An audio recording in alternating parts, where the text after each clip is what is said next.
I had this idea to make a video to show my pain off a while ago when I figured this out. But the problem is I live and work in the basement, so my office is here. I guess this is my desk in the corner. And I have this wall. There's a door in the wall. And then right on the other side of the door, there's a furnace and there's a hot water tank. Now in my room, I've built like an acoustic tile ceiling. I have just a regular concrete floor. The wall has insulation in it, but there's only so much you can do for having the noise come out. Now, the furnace is just a dull roar. It's got the fan when it's on, but it turns off. But the hot water tank, it's one of these high efficiency ones that has a pipe on the top and then there's a motor. And every time the hot water tank runs, the motor runs and it's just super loud. And I found that's just very distracting and hard for me to have to listen to when I have to sit here and listen to it all day. I think I get ear fatigue just listening to it. But it only became a real annoyance for me. There was one time I was trying to play acoustic guitar and record it with microphones. Most of the time when I play guitar, it's electric guitar or bass. So I just plug it into my computer and I don't care what the noise in the room is. But when I'm trying to record something in the room with microphones, I kind of care about noise. So I'd be in the middle of recording and the hot water tank would just randomly turn on and all you heard in the music was that stupid fan. So I set out with some ideas. How can I make the fan quieter? So I had the idea, I'm going to build a box and put a box around the motor.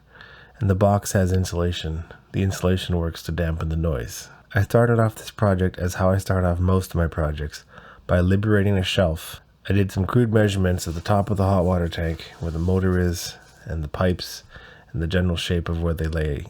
I did a bunch of eyeball it, hand cutting, using a straight edge. I eventually came up with 2 halves of the box.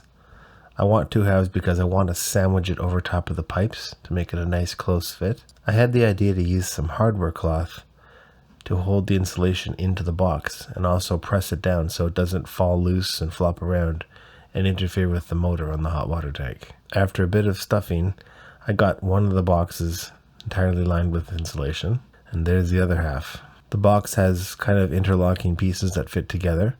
I had previously dry fit it without the insulation just to get the wood cut and have the holes fit nicely. As you can see, when the box is going on, there's lots of clearance for the motor to run. I'm not blocking anything. On the back of the hot water tank, there's even lots of clearance for air to get in, as the purpose of this fan is it sucks air from the house and blows it out the exhaust to take the exhaust from the hot water tank outside. Okay, but how does it work? So what I did is I set up a microphone on a stand in front of the hot water tank, and I left it there without the hat on once I've built the hat, and then I let the hot water tank run and I recorded it. So that's here. And then I put the hat on the hot water tank and I let the hot water tank run again without moving the microphone or touching any knobs or settings. And I just recorded it here on the second track. And then I put some filters and plugins on so I could look and interactively see levels, and I tried to see frequency responses. And then I took the slices from each before and after track and just interleaved them a little bit so then we could see before after right away. And then we could listen to it. This is the playback of hot water tank before and after.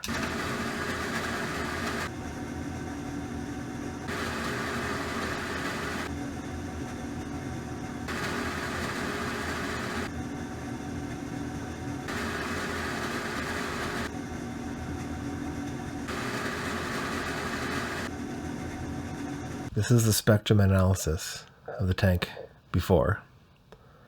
And we can see it's just like white noise all over the place. It has some peaks around 1 kHz and then kind of tapers down, has whatever, this level here. And let's go back after. So this is the after spectrum from the after track. And we can see I made it a little bit lower, especially more of these higher frequencies. And that kind of agrees with what my ear hears anyways, where it sounds like, in addition to being slightly less volume, it's not quite as hissy or not quite as sharp sounding. And to me, that's a good thing. To me, having the less high end is a good thing because I already have that wall there. Now, a future project, I want to put some insulation on the door because the door is just one of those thin, hollow core doors. There's not much noise suppression in the door. I think that'll do a lot more to help it take down the noise even more. But for now, I'm happy because I think I measured before using my Reaper software that the difference in volumes was something like, on whatever scale it uses here, is like anywhere from 12 to 18 decibels quieter than what it was. And because decibels is a log scale and 3 decibels is about half as loud as it is, I found some formula or chart. It basically has the equivalent of effect that if I was to move the hot water tank 18 feet farther away from where I am, the reduction of noise of how I hear it with the little hat that I built on top of the hot water tank, it has the same audio experience as if the hot water tank was just physically moved farther away. So I consider that an absolute win.